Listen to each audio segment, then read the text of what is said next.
Зургийн хувьд болохоор өөрт нь ер нь бол нөгөө нэг яг ажил амьдралын карьерт нь бас их айгүй тийм эргээр нөлөөлсөн хүн бол өөрөө ч ингэж хэлж ирсэн. Тэгээд өөрөө ч бас алгаж байгаагаа илэрхийлсэн байгаа манай өмнөх дугаард оролцохдоо. Баярлалаа. Тэгээд нэг зүйл асуухыг хүссэн байгаа. Өөрөөс нь тэрний юу вэ гэхээр олон жилийн туршид өөрийг тань одоо мэддэг хүнийхээ хувьд мөнхөрт нь ингээд ер нь бол дандаа өсч идэг одоо ажил амьдрал карьерийн хувьд. Тэгээд яг тэр өсөлт өөрийг нь ингээд байнга өсөлттэй байх тэр мотивашныг өгдөг зүйл нь юу юм бэ? Тэг асууад өгөөрэй гэж хэлсэн. Тэгэхээр яг асуултанд жааруулахад одоо энэ ирчгч мотивац цаанаас гараад байгаа гэхээр би яг өөрийнхөө натур тохирсон салбараа л сонгосон маань. Дуртай юм л хийж байгаа юм байна. Тэгэхээр ядардаггүй. Цаг нар хамаагүй болчдөг. Тэгэхээр чин хүн чинь өсөд ахалах л да.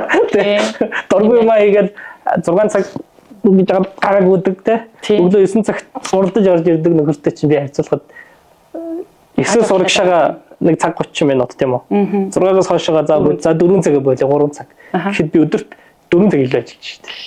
Тэгэхээр чинь би 8 цаг ажилладаг хүнээс би 12 цаг ажиллах хар чинь тийм яаж ч бодсон зарчмын хувьд бол би ялна шүү дээ. Тийм шүү дээ. Тийм. Тэгээд 8 цагийн тэр хүн ингээд судал бөглөө сууж байгаа хүний бүтээмж ямар байх вэ? Хоббигоороо юм хийж байгаа 12 цаг ажиллаж байгаа хүний бүтээмж юу байх вэ гэхээр чинь нөгөө 8 12 хэш нэг 50% зөрөө юу те. Тэр 50% чинь дахиад магадгүй 50%-аар өсөх байх. Тийм ээ.